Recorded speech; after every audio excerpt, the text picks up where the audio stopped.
I'd like to welcome everybody today to Deschutes Public Library's online programming. My name is Liz Goodrich and I'm part of the community relations team.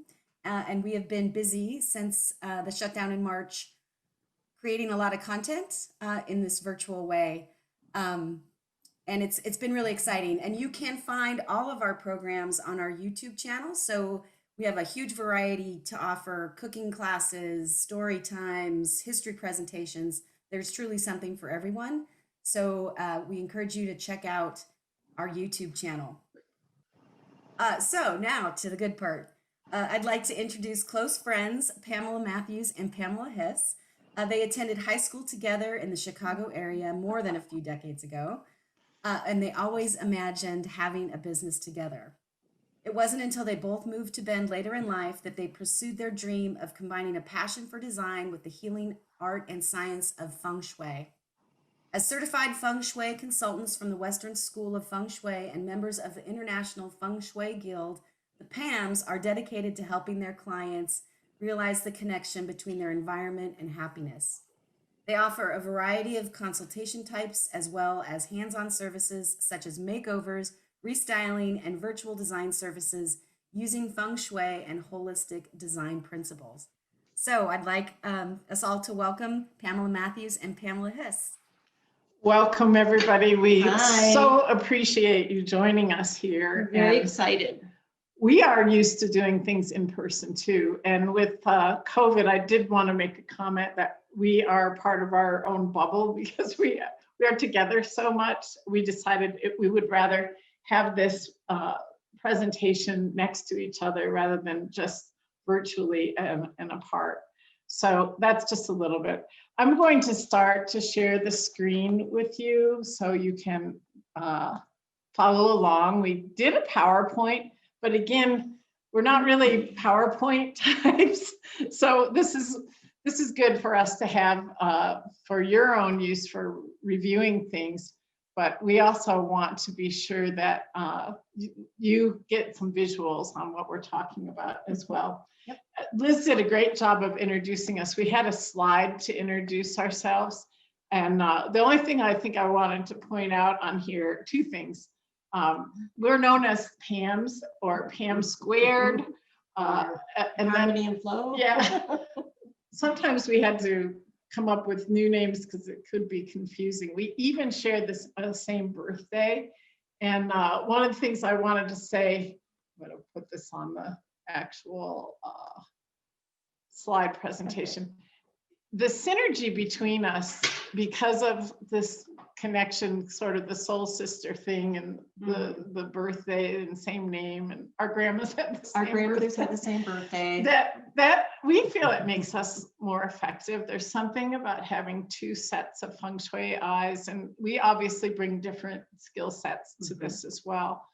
And yeah, the last thing on this slide is just putting the fun in Feng Shui. It can seem overwhelming and really serious business, and it is very powerful, but laughter is part of raising good energy as well. Yes, yes. And so as you can see, I found these photos. This is us in the 80s, and we won't tell you. Well, it says That was close us in the friends. 90s. Yeah. Actually, I have the COVID hair, which I'm quite conscious of here as we go. So anyway, let's get into the business of Feng Shui. And if you want to take notes, that's great. Obviously, we really want you to be able to interact with us with questions. At the end, we'll share our email. We're just committed to helping people find out more about Feng Shui and how it could impact their lives. So let's talk about our approach, because Liz mentioned that we attended the Western School of Feng Shui. When we looked around for schools, there's many schools of Feng Shui. There's different forms of Feng Shui. There's different schools of thought. But for us, it was really important to do something that matched our own values. And one part of that was not being too out there in terms of superstition and complexity of compasses. And the Western School of Feng Shui brings it down to what are the most essential elements of Feng Shui. And it's our teacher is Tara Catherine Collins, and she's written several books. I've thought about putting those. If you want to Yeah. know the names of those, just put that in the Q&A. Yeah. But Yeah. it is the most powerful aspects of feng shui for Western society, because we didn't want to be Right. recommending that people put food dogs outside of their home, or Not that we don't like those. I do like Yeah. food dogs, but it's or what- Chinese red lanterns, Yes. or sometimes it gets outside of what I would feel comfortable with. My cousin was actually told to put aluminum foil underneath her bed to prevent the bad vibes from coming through, and that just doesn't feel natural to me.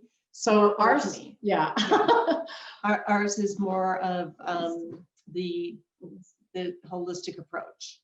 And that is Bringing in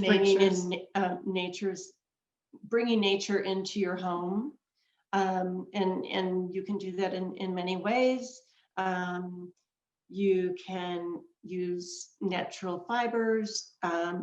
You can use organic materials. organic materials.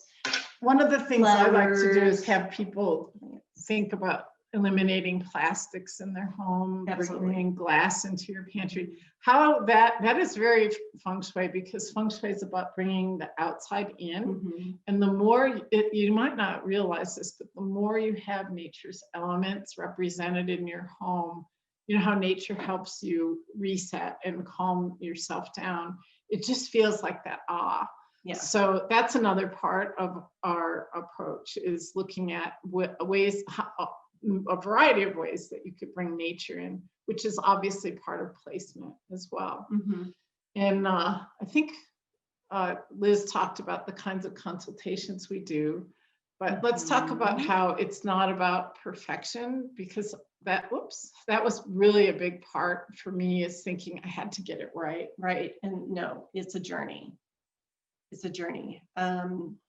It's not like It's not one and done. One and done at all. It's a journey with many layers, and we certainly don't want anyone to feel like, oh my gosh, if I don't get this right. To be gentle with yourself, and during this presentation, And have fun with it. look for 2 or 3 things that really resonate with you and what you could take on. And the more you start to see the effect of making shifts in your environment, the more powerful it is. And that may encourage you to go further. We still are constantly consulting with each other about our, what should I add to this porch, or so we're not here saying we have a lot of ideas, and we're very good at reading the environment, but it's a process. Right. And it's your environment. That's the other thing. It's yours. It's not ours. Yeah. So we respect that. Yes. Deeply. All right, so let's talk about essential feng shui. Is something that Western School of Feng Shui also coined this term, essential feng shui, so it's kind of trademarked. And our teacher came up with this golden triangle that you see on the screen. Mhm. And you might not always think of this, but safety is a big part of feng shui. Safety is a very big part. And you could have beauty, but if you don't have safety in your environment, and that can come into play in many different ways. It could be, having a coffee table that you bang into every time you get up to. Yeah, and some people get used to that and they don't even notice it anymore. You also like having, rug pads under your rug so you don't slip. Oh gosh, I mean, there's just so many ways of that. Also under safety, it's interesting to combine this idea of work, rest, and play. So a safe place to work in your home, a safe place to rest, a variety of places to rest in your home. I never thought about work, rest, and play when I immediately thought about feng shui, but balance is a huge part of feng shui. And your environment has such a powerful effect on how you live your life.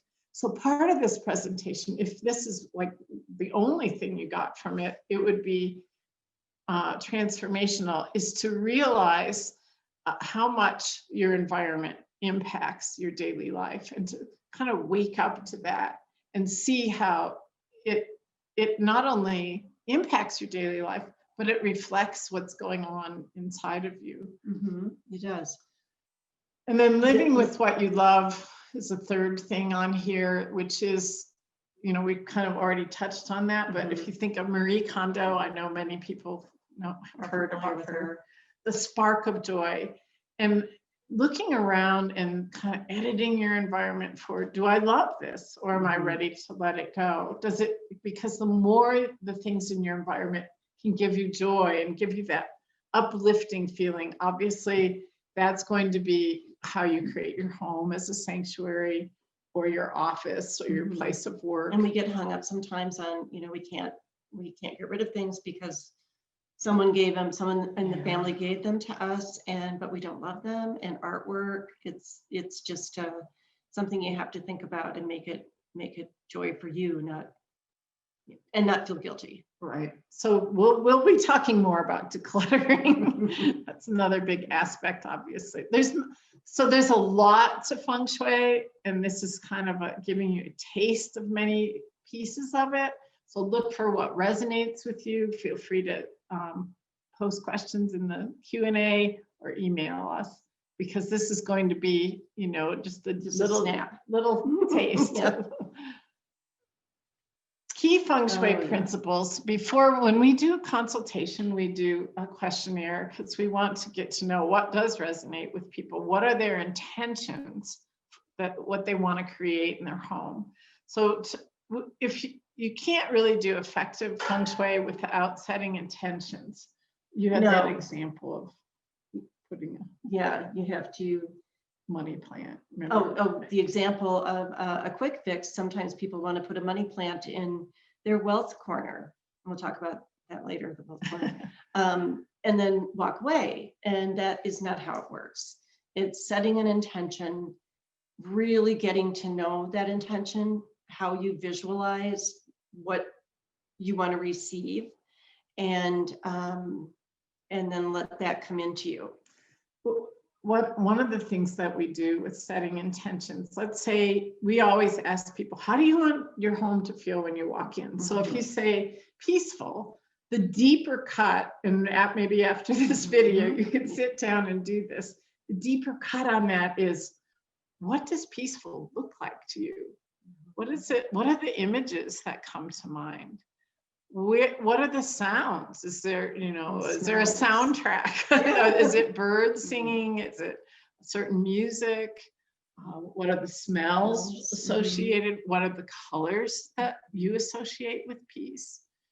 So taking that deeper dive is huge, because then you can start seeing what doesn't jive with what you want to create and what you can bring in. And that's part of raising your vibration right there to a higher frequency of manifesting your heart's desire. So setting intentions, we could go on and on, obviously. Yeah, it's very important. It is a very important section. Yeah. And then another thing that we always talk to clients about, because again, you could do a lot of these things in a maybe cursory way, or just get a book and start shifting things around. But until you see the deeper part, that everything's alive, let's just talk about that. Everything is energy, and everything holds a certain kind of energy. So maybe those things that you got from your mother-in-law, or that you have from an ex-partner, there's guilt or sadness. Right. So starting to realize, what are you surrounding yourself with? Or the classic example of clothes in your closet. Oh yeah, they are talking to you. And they're what are they saying? What are they saying? Are they joyful? Are they, some of my and you look frumpy. I need to let you go, and I need to say thank you, and really get there. And if everything's alive, having too much is overwhelming, because if you realize there's all energy associated with each thing. So keeping in mind this concept of everything's alive, and how can I honor each of these things that are in my home? And then everything's connected. So as you start to let go of things, that creates new openings for new things to come in. I think any of these law of attraction or manifestation classes will talk about letting go of things. or, you know, decluttering to shift the energy in your life. And it's not, I mean, it's really not super simple, because I know a lot of people feel guilty, like we said, about letting go of things that are maybe have been in the family forever, but it's not who you are today. And it can go to someone else. It can go to somebody that would love it. And the third principle there is everything's always changing. And that's why there's no feng shui one and done. I moved here 6 years ago, and I moved from a large house in Corvallis. It was my forever house. And I moved here, and, you know, I have a different lifestyle. I don't want the things that were in my forever house. So, you know, how is your home supporting who you are now and who you're calling yourself or envisioning yourself to be in the future? And so that alone, or if you're going through, you know, life changes, an empty nest, empty nest, or having a baby, or being single, or getting married, all of those scenarios, all of those scenarios impact your environment, or how you are relating to your environment. Typically, when you hear about feng shui, basically there are three things that people talk about: qi flow, that life energy. And that's what we're going to be talking about probably the most today. The balance of elements is a whole nother piece. The elements of wood, fire, earth, metal, water. How are those playing up in your home? And how does that impact how you feel? We're not going to get into a lot of that. That would be another whole. Well, maybe we'll do another. I love the topic, but it gets deep.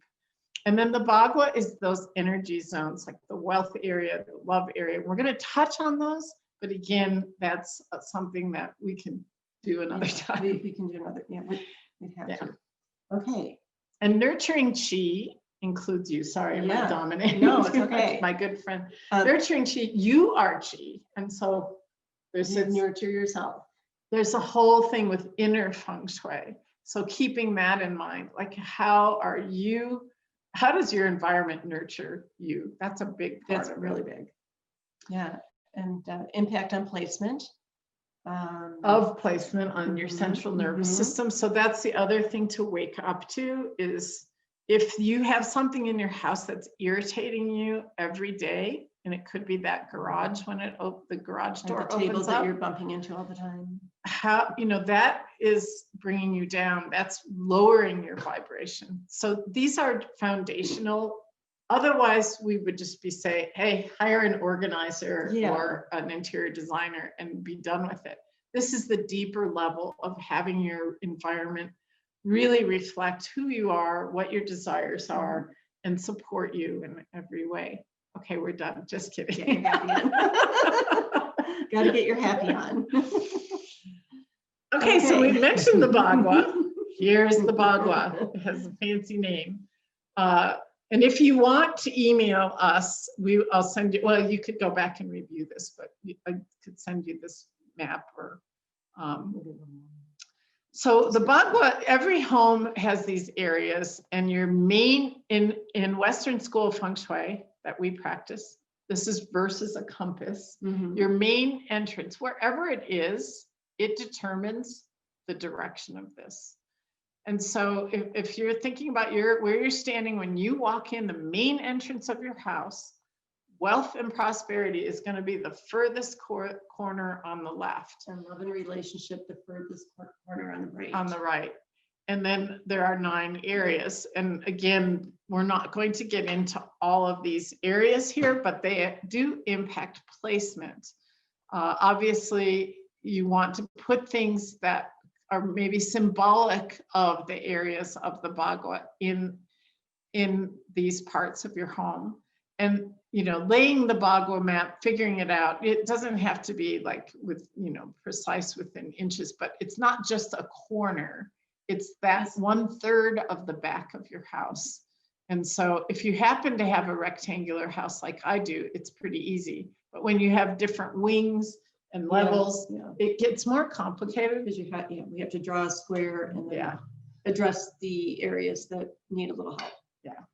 So we just wanted you to be aware of this because we're going to be mentioning it. But if you think of it like a chakra in the human body, they're energy zones. And the intention, again, is really a part of working with the Bagua. So I intend when I put something with wealth and that represents wealth and prosperity, I intend to create more flow of prosperity in my life. So it's that connection.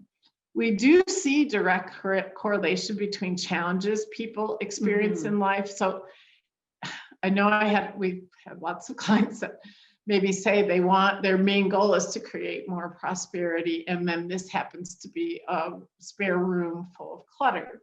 So there's a connection there. Right. That's not gonna help. No.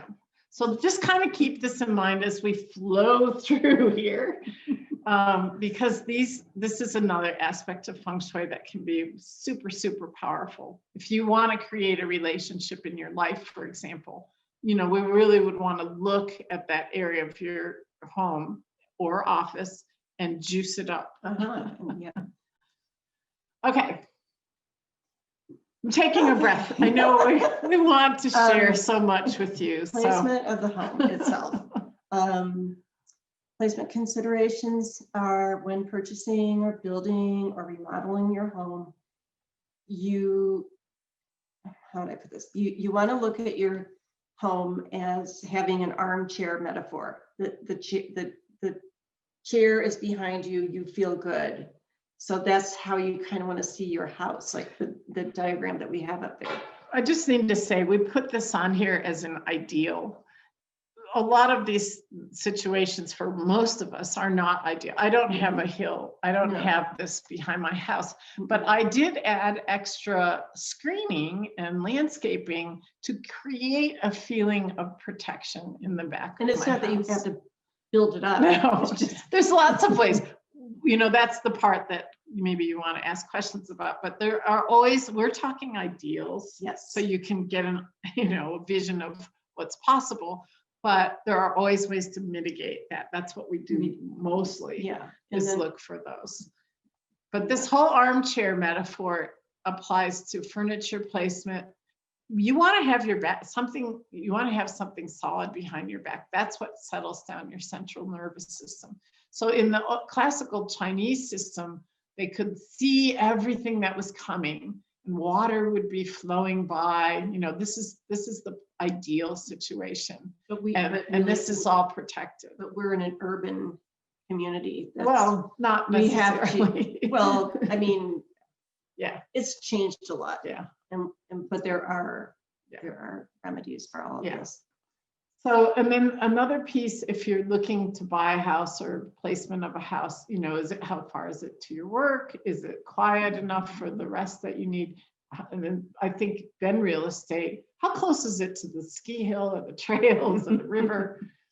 Obviously, you want to be mindful of safety issues in the neighborhood and, basically what we do when we look at the whole landscape, because there's your home and there's your landscape, is how do you attract good chi, nourish it when it's there, and contain it. You don't want it flowing out and going away. Hopefully that makes sense. So we're starting broadly from placement of the home down to, okay, now you're walking up to your home. Right. Now you're walking up to your home. Excuse me. The main entrance is called the mouth of the chi. And that is a very important part of your home. So that can be something you really want to look at. In this picture, it's a beautiful picture. You have the doormat that's quite small, but then you have a larger doormat underneath it that holds that. It's probably a little brighter or has more color in it, maybe. You want the address to be seen. And I was trying to. Let's see. So clear address. Clear address. You don't want to have clutter. You want to have just absolute. You want to bring the chi in and make sure she's going to go. Oh, what we talk about is, let's say you're walking down the street, and when you see these types of things like curb appeal on TV, it's like, oh, I want to live there. I want to go there. I want to know those people. It's calling me over. It's just, so. This is one of, like, if the chi doesn't arrive and come into your home, you could have everything inside just amazing, but the outside needs to grab that chi and bring it to the front door. So we will talk about this as probably a high priority for almost anybody, is what are you doing to call in the chi from the street? So obviously it's not just the front porch, it's everything leading up to it, you know, and the chi loves curved pathways, if that's a possibility. The chi wants to meandering, and kind of take its time. It's not always possible. No, but we've included it there. There are ways to make it feel that way. We could talk more about, like with landscaping as well. So, and your entrance is entrancing. And you don't have to have a big entrance like this to make it entrancing, but that would be a first place to look, is what, you know, when you walk up to your home, how does, because that it impacts you, not just your guests, but how do you feel? And, you know, a lot of times people don't walk in through their front door. They walk in through the garage. And when that is happening, then we strongly recommend that you make a sweet little entrance from the garage that welcomes you as well. you should use all entrances. Okay, I forgot. We put some, we called them feng shui no-nos, just examples of the opposite here. We're just going to breeze through, you know, and you see it all the time. And, you know, they're just remedies, or people need to, maybe a lot of times we're busy, you're not awake to what's happening outside of your home. It's just things get overgrown. You know, so things that are overgrown, you know, and this just doesn't say welcome, right? There's a rhododendron here. Maybe it was thriving at one time, but obviously not welcoming. This is actually a friend of mine's home in Southern California, and I was really excited to see it. However, I didn't know which way to enter. That's another issue. And, you know, this is at least contained, but there's nothing welcoming, you know, maybe some fun metal art up here or some plants right here. This is a lot of concrete. And so how do you, you know, bring in some color and something that moves, maybe some whirligigs, something that just says, hey, we're happy to have you here. This kind of speaks for itself, and it happens. You know, they have chimes and prayer flags, but things got out of hand. Cars in the front yard. You know, we see this a lot in Bend. All right. Now, once you arrive in your home, what's greeting you here? You know, how does it feel like? Notice again, no clutter. We say create a greeting area. There should be something that says welcome, and you know, it could just be I don't have a large foyer in my home. I have a beautiful basket for shoes like this. I have a plant. I have a really pretty rug that allows you to just stop and pause. But then I just have a small attractive coat rack that you could hang your coat and put your shoes in the basket. And I have some art, but I don't have a big foyer. So it's just like, when you walk in, what makes you feel welcome? Yeah, like I'm home. Yeah. And then the other issue could be if you walk in and the chi is going to go right. If you see a door on the opposite side, and the chi will just go right through. You need to put some kind of a maybe a plant there so that to break up the line. To break up the line. It's almost creating that meandering flow that we talked about outside. You want to create that inside as well. So like a place to rest. And you know, we've done a lot of consultations where you walk in and there's an incredible view, just like whoo, but the chi goes where the eye goes. The chi flows where the eye goes. And the chi's going right out the window. So you've got to have some way of just holding it, slowing it down. What else here? I think we got the no clutter. I mean, I think this is great because it's going to hold shoes, it's going to hold your keys. We also want to talk about all entrances should be used because doors are like arteries. Sometimes we'll see them blocked off. If you come in your garage every day through that part, be sure you use that front door. Keep thinking of keeping that flow going in and out.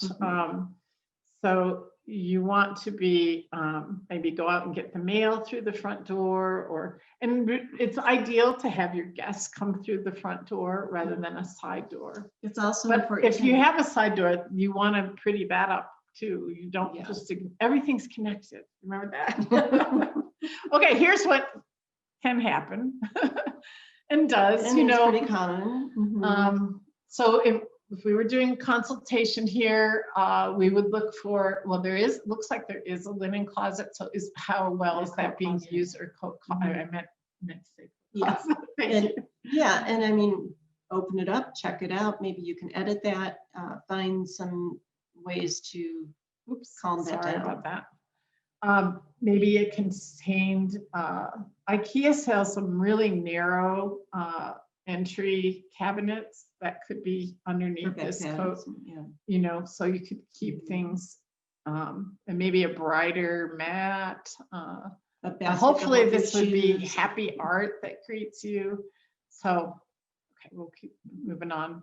Typical, same thing. Here we have a console table that could have a beautiful plant and maybe a candle, and there is a basket, but doesn't look appropriate for shoes. So something larger for, you know, there's some good things going on here with some macrame and a nice mirror and a nice, but it happens. So, you know, rethinking maybe how you can contain things. Clutter is the enemy of high vibrations. Okay. We're moving fast, but take a breath yourself. I'm taking a breath right now. So we've talked about overall home placement. We've talked about the mouth of chi and how important that is. And then when you walk in, how does that feel? And then when you get in, is it, this is overall placement, which we decided to do just in terms of furniture. So decluttering is the first step. You want to balance the flow of energy. Does this flow? This happens to be my living room, which I don't, you know, it's small, but the door is over here. This is why I want to tell you, if you're walking in, the door's here and everybody can see the door, and the furniture is not all pushed up against the walls. Right, or it's not so far apart that you don't have a good conversation area. I had a coffee table that we were bumping into because this room is so small. So this is oval and I don't bump into it. Good news. Let's see. Putting a sofa on a solid wall is important. If this room were bigger, I would like to have a sofa table, maybe, and then I might put the lamps back there, but it's hard to move this out. And you did, and we recommend that you don't have a couch under a window.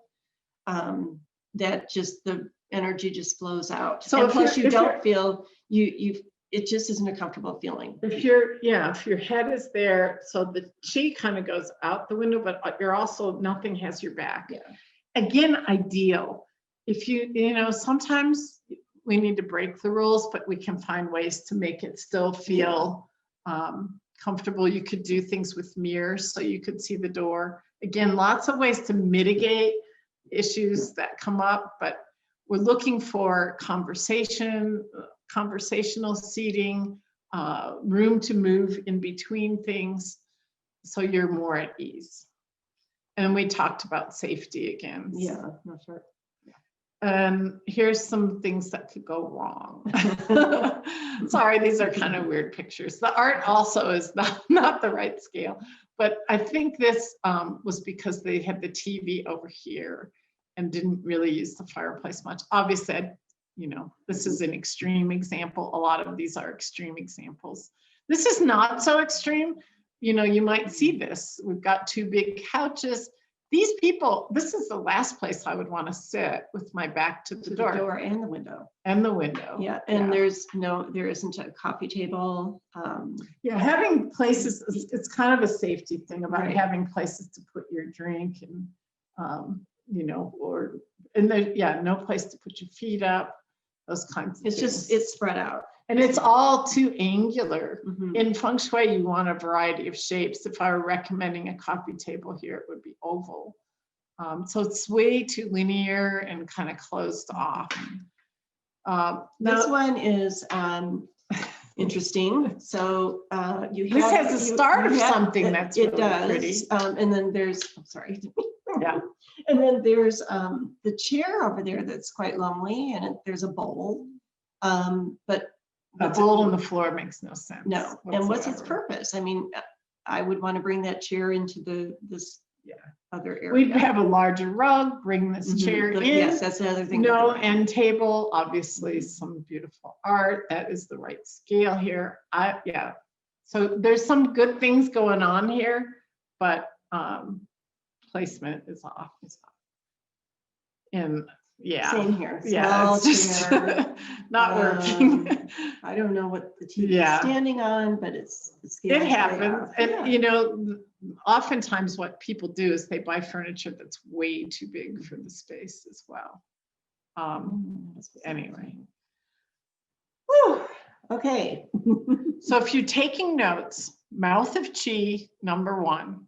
Number 2, surprisingly, is bedroom. Where you sleep. This is a place for renewal and rejuvenation. And if you have a lot of exercise equipment, if you have your office desk in there, I used to have a desk in my bedroom. When I was single, I had a small house with raising 2 children. And I had my desk in the bedroom, and work was stressful. And so bringing that stressful symbol into the bedroom was no bueno. And also I wanted to have a partner, and I didn't have any room in the bedroom for one, nor did I have room in the closet, nor did I have matching bed nightstands. Yeah. So let's talk about the balance here. The Can we balance, talk okay. about that? Well, I also want to say that you want to have your bed, excuse me, if you can have it against a wall, but you always want to be able to see the door. That's important for just feeling safe. So in this bedroom, the door would be here. Yeah. Now, if there's a master bath directly across, you want to keep the door closed, because that energy from a bathroom you need to keep that contained as well. And we've actually had a few clients that had the bathroom open, or at least the sink and all that. So we recommended screens or curtains. But there's 2 matching nightstands. That's beautiful. There's plants. There's beautiful artwork over the bed. The lighting seems good. Comfort. This looks comfortable. I'm not, I used to say no matchy because it looks, you don't want all the furniture matching in the bedroom. I think. But the it's a different nightstands scenario. should match because it creates balance with a partner. Also, your nature likes symmetry. Our nervous system likes symmetry. So it calms us down when we see that symmetry. So that's huge in terms of placement as well. What did you talk about this one? Nothing under. Oh, nothing under the bed. A lot of people store things under their bed, and that's a no-no. We want the chi to flow. We want the energy to flow around the room.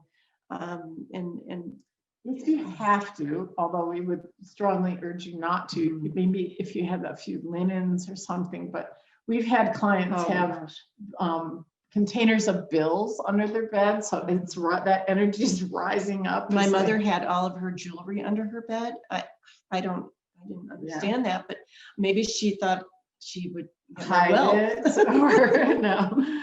Yeah, nothing under the bed. Okay. And then this is a big challenge, minimal electronics. So if you have a TV in your bedroom, we recommend that you don't, but if you do, if you could have it in a cabinet, that would be ideal. Or a simple thing would be to get a really pretty tapestry and cover it at night. Also, no mirrors, which may be surprising to you. Mirrors are very energizing. They're very energizing.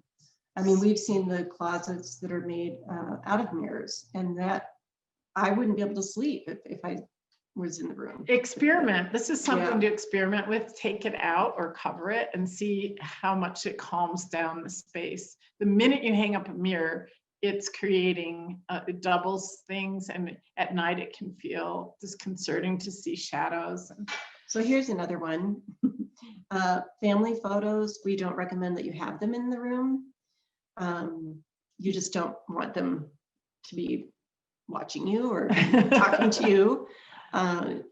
It doesn't work very well. You can have photos of you and your partner to emphasize the love and relationship aspect, but keep all family photos out of the bedroom. I think we've covered most of these. No exercise equipment. If you have, we recommend a headboard, and it ideally would be soft. Upholstered is best. Wood would be second choice. So having, again, that's more something having your back. And here's some things that don't work well. This bedroom, this woman wanted to have a relationship, but she only had one nightstand. Everything was one pillow. Well, I think there might be two. There's only a woman, a single woman looking forlorn. So you start to see how this is not inviting in partnership. And there is also a lot of clutter. I don't think there was room in the closet as well. And the lack of symmetry. Things on an angle can be interesting, but not in this way. It feels more hyper. Bed in front of the window. Now this is presenting a feeling of, to me, danger. You had these tall bookshelves or whatever, armoires, and I would just, when you're sleeping, you just feel like something's, like if there were an earthquake. Oh yeah, for sure. It just doesn't feel, it feels, doesn't feel liberating. No, the scale's way off. All right. Office placement. This is huge. I mean, again, this is a big thing we're being called to consult on because so many people are working from home.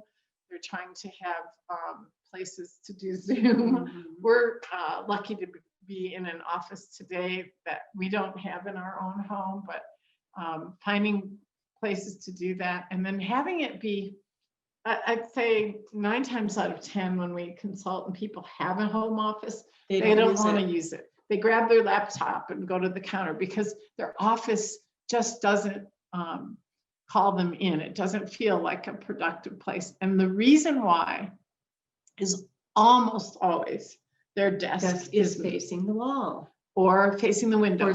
Everybody window. wants to put the desk in front of the window so they can see out. That's very distracting.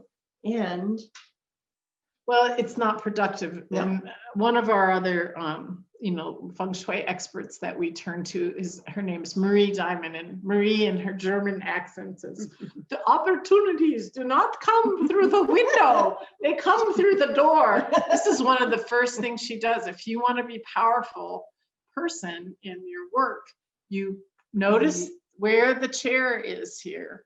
It is behind the desk. So pull that desk away from the wall and then put the chair back. And we talk about the Goldilocks thing. You want to talk about swirling the chair. Oh, taking your chair, if you're confused, where would this work for me? Just sit in your desk chair and move around. Wheel it around. Wheel it around, and then you'll find you'll feel that spot. Yeah, you will feel it. And you need to be able to see the door. And and also it is the command position to be in an office. If you see the door, you see people coming in. Same thing. There was something Clutter free. Yeah, this is tough with offices, but you really want to happy up this space. This is the place to put your family photos, things that make your heart sing, things that you want to manifest in your work. So having your office really support what you're up to and making sure it's comfortable. If you have a built-in desk and you can't rearrange it, you can, again, this is getting into ways to mitigate it, but you can use mirrors to reflect the door and, think about color in the office as well. What's going to take that whole idea of intention and think about your office. What's my intention? Productivity, creativity. What does that look like? What does that feel like? What images come to mind when I think about being my most creative? What music comes to mind?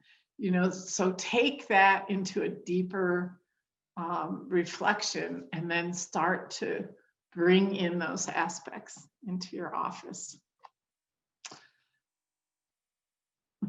Don't want to be here. Get me out of here.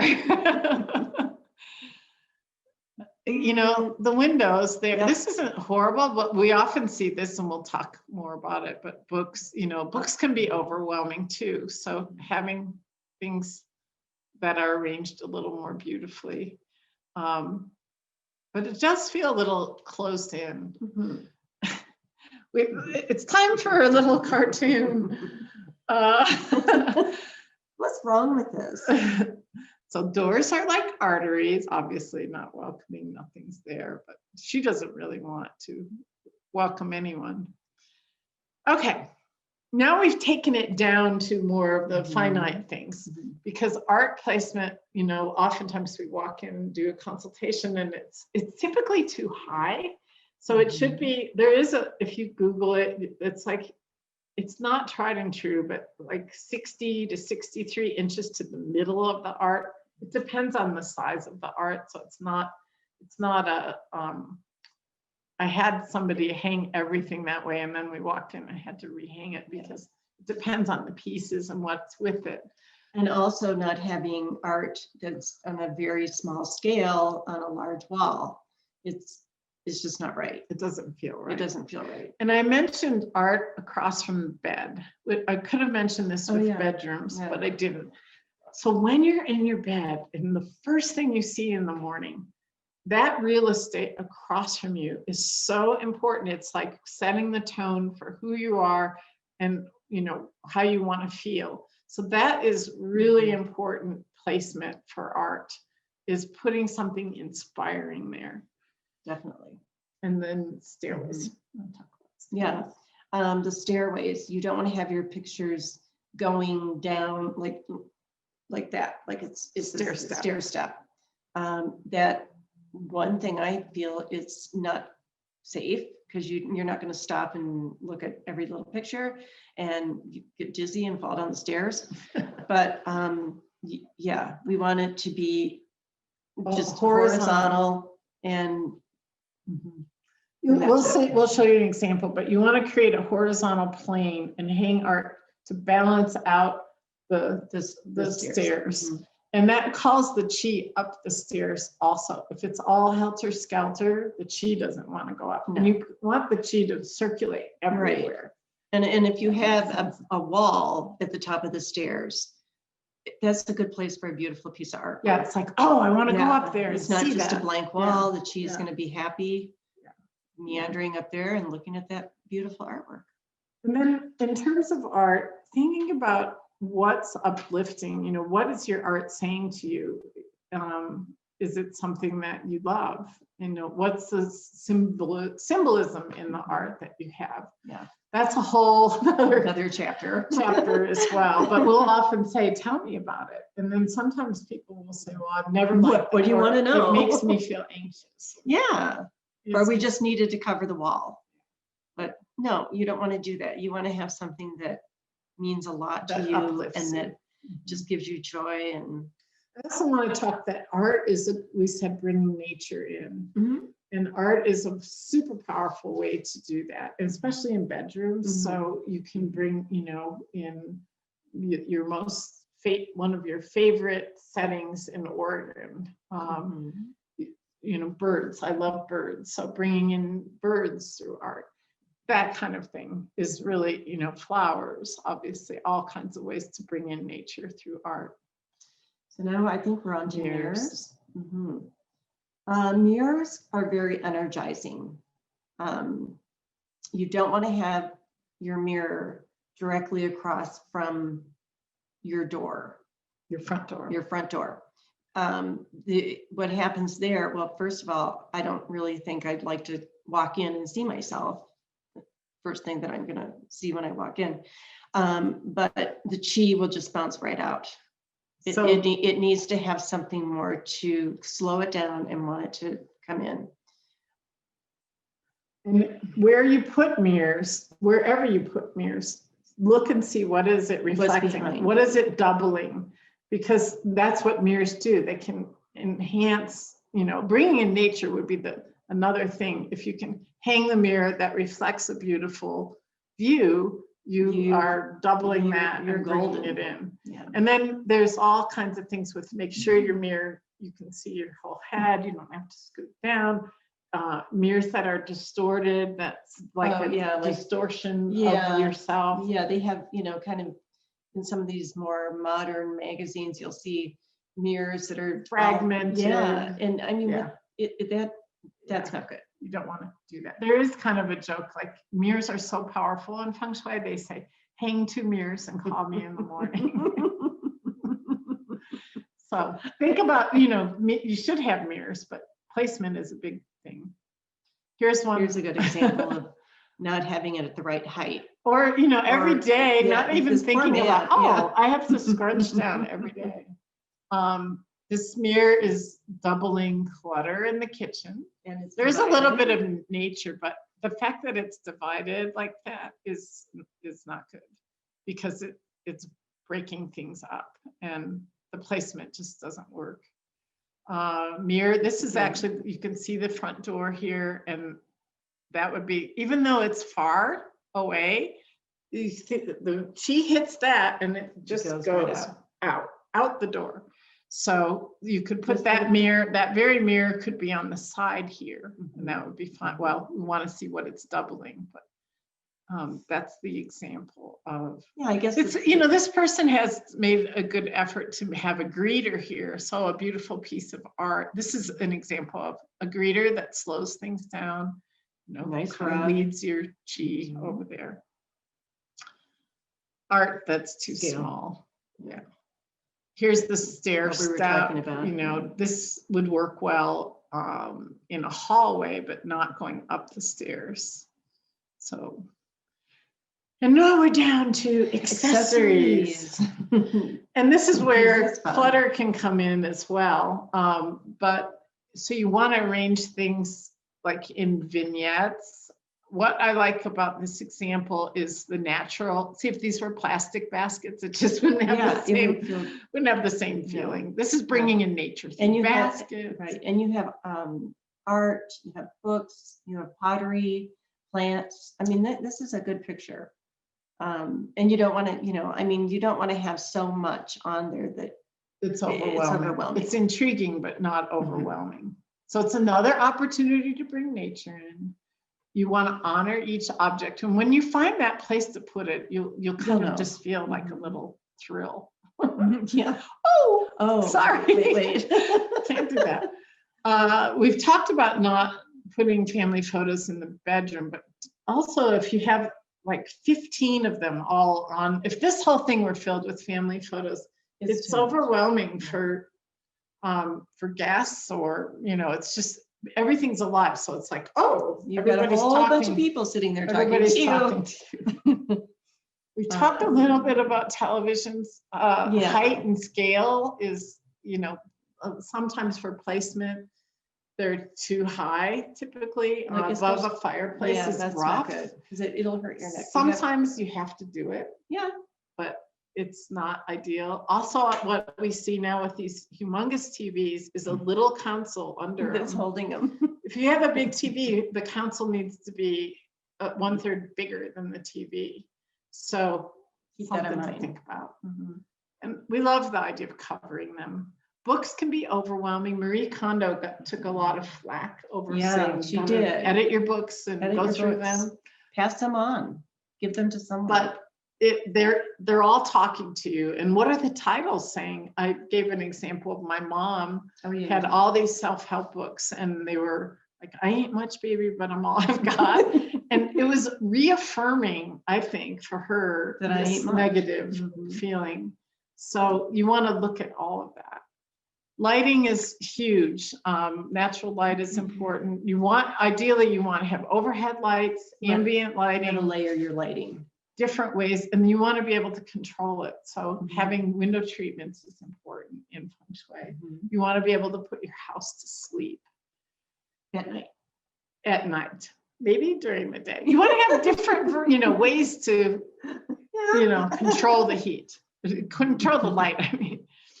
And then thinking about items that have negative associations. So, the clowns. Oh, the clowns. Oh yes, art. We had a client, a good friend, who had a dining room with a shelf full of Murano. She had built-in shelves, and the only thing that were on those shelves were a collection of Murano glass clowns. Yeah, the glass clowns. Well, we were not happy to be in that room, but then we asked her, can you tell us about this? And she said, well, my mother-in-law gave them to me, and I don't like them at all. She hated clowns. She wouldn't go in her never dining used room. So she's got a whole dining room, and the clowns are running her life. Yeah. So they went to an antique store, and things are better. And sometimes we just don't think about how the impact of those things. Yeah. This is accessories gone wild. One of the things I pointed out to Pam is if you actually quieted down the room, took everything out, and even though these couches look dated, but if you brought in a larger rug, some plants, removed all of this, it could feel like a nice little floral area. It would be a good exercise for sure. Yeah. So that's a good way to start, is what we call quieting it down. Take everything out and just add back what you love. Books gone wild. Oh, this is good. This is family photos in the bedroom. And not only are they in the bedroom, but that's a very precarious place to have shelves over the bed. What did you say? If you got too energetic? If you got too energetic. I mean, Aunt Lily might fall down and be in your bed. She might join you. Right. Yeah, you just don't want to have any family pictures in your bedroom. You want to have pictures of yourself and your partner. Yeah. Okay. We are, I'm noticing that we are at the hour, but we have just a couple more slides here. And then you'll have a chance. This picture kind of says it all, right? You can't take it with you. Clutter. Clutter It says it all. Let's see. I think this is. Yeah, clutter, visual overload. We could go on about clutter. Yeah, really, clutter is, think about the effect, what it represents, because you could declutter and 6 months later, you're going to be doing the same thing until you get underneath it and look at the impact it has on your life and what it's representing, which is usually fear in some form or another, scarcity thinking, like, I better hold on, Oh, yeah, I might need this someday, who knows? And and I think also once you do get to really understand your clutter, and if it's repeating itself, you have to take a deeper look, because if you can get beyond it and organize it to what you only need, it will change your life. And you'll have more time. Just having things out of sight everything's connected. So out of sight still has impact. You could take a good example. If let's say you're in your kitchen and you have all kinds of things on your counter, remove all of them and then put back what you use daily, just what you use daily, and then put some flowers on the counter and a bowl of fruit and change. Feel good.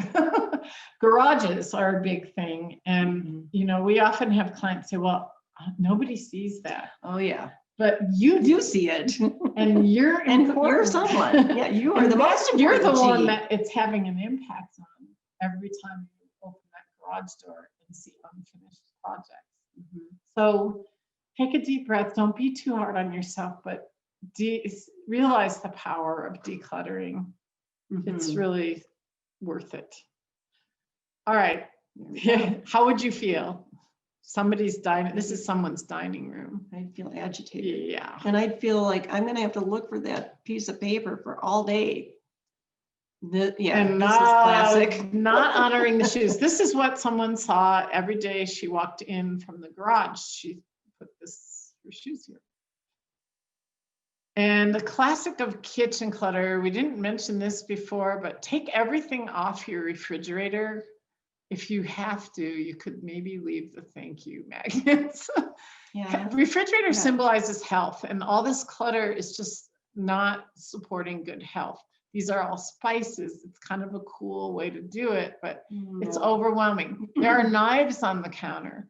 Knives are like, that's a safety thing, because subliminally you feel like psycho. Someone could grab that, and especially at night. They don't feel safe. They make nice little knife holders for drawers. Yeah. This just the has other a lot thing of too, I heard that if you have your pictures of people on your refrigerator, they're cold. You're They're freezing them. All right. Bathrooms are another place we see a lot of clutter. I would advise this to be covered with the cloth. Remove all of this. Try to remove anything except for things of beauty and maybe one or two things of practicality on your vanity. And edit. This could be edited, or closed containers are more ideal. Containers are good underneath if you have. We don't even. We recommend vanity. Toothbrush and toothpaste even ideally to be in a drawer. All right, we are really almost done. This is just, this is like what I call, and I'm sure a lot of people do, the catch-all. And how are you? Yeah. Okay, get back. This is good. We're proud of this one. Well, this picture is a room we created for a client who's working from home but wanted a guest room. And I don't know about you, but I'd like to be able to work from home in an environment like that. I wouldn't mind staying there. So we've talked about key takeaways, setting intentions, huge. This is what's going to keep you from, this will help you understand Feng Shui better and do a more deeper transformative work. Everything's alive, connected, and changing. And I've emphasized a few times the outdoor entry in your master bedroom. Start there. Yes, if there's clutter, that's huge. So looking at what simple steps could you take? I'm going to say this really quickly. Put on the lights, put on great music, get a friend, make decluttering fun. And the biggest thing, this just inspires me, ideally as a goal, that your whole house is a vision board for who you are and what you want to create. So everything affirms your highest aspirations and ideals. Awesome. So thank you for joining us. We're going to do a question and answer session right now, and I need to stop my screen share. And please jot down our email so you can send some questions to us directly if they don't get answered in a little bit of time. Sorry we went over. It was a lot of information. That's good Thank you so much, Liz. Thank you, participants. If you want to stop sharing your screen, there you go. All right, let's look at the questions. We've got a question from Carol, who I believe Carol is from Rhode Island, actually. Oh, cool. And she says, her bathroom is in my wealth and prosperity corner. Help, what can I do to improve that? That happens a lot. And so the first thing is declutter it. It's not all bad because prosperity is related to water, and bathrooms have water. So you have a flow of water. Water actually symbolizes prosperity. So I would look at decluttering and putting things of beauty there. And some art that represents symbolically prosperity. And keep your toilet seat down. Always keep your toilet seat down. That's a Feng Shui 101, because money goes down the drain. Some people go so far as to even close the drain in their bathtub, because you're thinking you want to contain the energy. No drippy faucets. Yeah, no drippy faucets. But I would say when you walk in, you want it to feel like a wealthy spa, ideally. Maybe what beautiful art. We talked about that. Towels, a beautiful rug instead of like ugly old bath mat, or, you know, so things in there feel really nurtured and feel like what represents a wealthy place to you. So even and hearing from you both that it's not necessarily, I mean, it is in her corner, the prosperity and wealth corner, but it's how you then outfit that room that can. Absolutely. What's the energy when you walk in there? Does it feel like is it feel like a prosperous room? Yeah. Thank you. Okay. So I know Julia Clee sent a question in about why no family photos in the bedroom, but she did then indicate that you got to the answer. So unless you want to elaborate any more about the family photos in the bedroom. No, They're just not yet. No, I don't think so. they don't belong in your bedroom. It sounds like with the partner picture though, because you're promoting harmony with the partner. Right, right. And it looks, I'm good. This is our last question here we go. Got another couple more. Any idea, Mariette asks, any ideas to enhance an open concept living, dining, kitchen combo?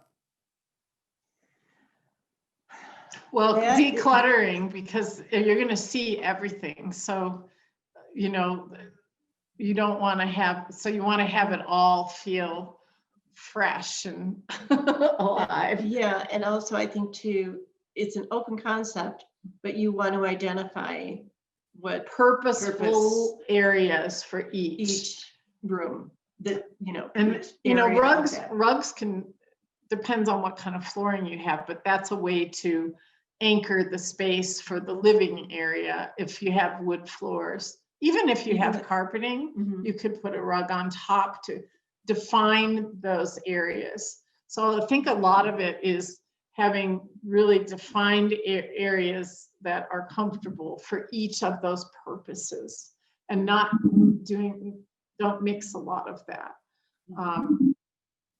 So using the furniture to create the spaces Cozy, within the open concept. cozy spaces. And I'm trying to think of, did you say it's open living room, dining room, kitchen? Mm-hmm. And we see that a lot. That's kind of Popular, open concept. Yeah. Yeah. I think having things contained too, you know, if you can have cabinets in a room like that, it could get really active feeling. So having, let's say, instead of having a lot of things on a bookcase, if the bottom of it had doors, so things are not so exposed. So containing things in cabinets will help minimalize, calm down the connection among all those areas. Yeah. That's what, I guess that's the main thing I can think of. Okay, we're going to make this our last question, and this is from Shirley. She says, or asks, you said it's better not to have a door or window directly across from the front door. I have a picture window with a beautiful mountain view. Yeah. So you want to be able to find ways to, between the front door to the mountain view, to have some things that slow down, so it's not a straight shot out there. So let's say you have a beautiful tree in a pot that can not block the mountain view, but it almost creates more of a curve from the front door to the back door. It's trying to eliminate this straight shot out. So maybe there's a, you know, we just had a consultation with someone where they put a little table for two on an angle so you could see a little cozy spot where those people could enjoy the mountain view, but it breaks it up. So, and I think also maybe a beautiful runner sometimes just to slow it down there, but you do have to have something, as what Pam was saying, you have to have that just to kind of stop it for a minute. So yeah, a runner could be a way of slowing down the chi if there's a pattern on it. It depends on how, you know, the colors and everything. But you don't want that to be the greeter. So something has to be a greeter besides the mountain view. You're not blocking it off, but you're giving something else to before you get to that. So that becomes more of a treat at the end instead of the bombarding you with the view. If that makes sense. Is that Shirley? Truly Yeah. hopeful that makes sense. And Shirley, if you want to email us a photo, we're he happy asks to. a follow-up question about what about a sun catcher? Would that sort of slow down the forward momentum through the picture window? A little, it could, but you're still, that's gonna draw your eye to the sun. You're still going straight out. So you're very close to being out. Something needs to happen a little bit before that, and it could be subtle. It could be something subtle. You know, maybe if she has a greeter, like a council table with some flowers and art that's near the foyer, that could be slowing it down as well. That makes Okay. sense. All right. This is a toughie, and I'm going to give you guys one more question. Give you a Okay. chance to go out on a super challenging one. This is our favorite Oh. part. Challenge us. Erin wants to know, is a headboard good enough to mitigate having a bed against a sliding glass door? The door itself is not blocked. Okay, less than It had- ideal, yeah. you know, obviously we've already established that. That would be less than ideal. A headboard, if we had a client that had that situation, we would, is it Erin this time? Erin. We would say, if there's no other place to put the bed, I would have window treatments that are pretty heavy and a headboard, and maybe even, depends on the headboard. So you want something pretty tall. And I'm not necessarily that tall, upholstered, you know, and see how she feels. You still have glass over, but the higher up you can have the glass, the better, right? So you don't want to be sitting up in bed and feel like there's still some glass. I mean, sometimes the only thing that can be done would be heavy Curtains, drapes. heavy drapes. Yeah, and I sympathize with Erin because my bedroom is, I live in a 1954, you know, old home, and the master bedroom, you know, has windows on 2 walls.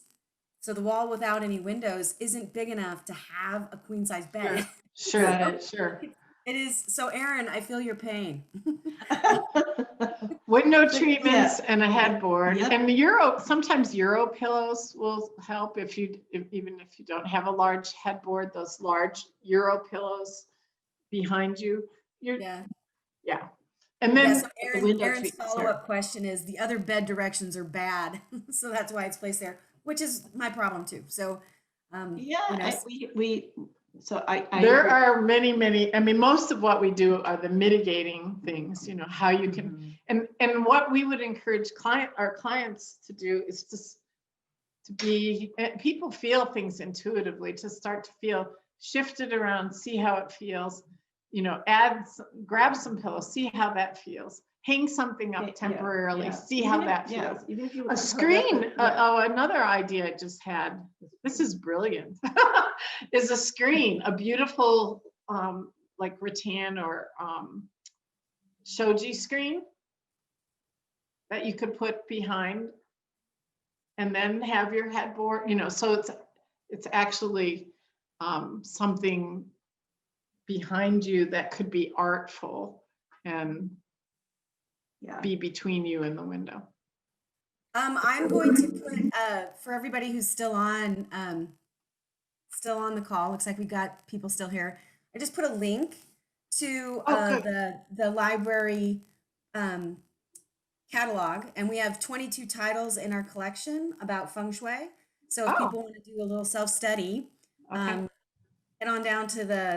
on over to the Deschutes Public Library's web catalog, and you can find yourself a whole bunch of great books. Yeah. Also, the Pamelas are available for consultation. And we do virtual ones as well. And the name of your business is Vibrant Spaces. And I will make sure on the evaluation that goes out tomorrow that I include your website and your contact information. So Perfect. That's perfect. That's fantastic. Yeah. Liz, you've just been a joy to work with. Yeah. We haven't met in person, but thank you. Thank you very much. Really, we want to thank you for taking the time this afternoon, and thank you for everybody who participated. You'll be getting that survey tomorrow, and we look forward to hearing back from you. Okay, Okay. thanks. Thanks. Adios. Thanks so much. Bye.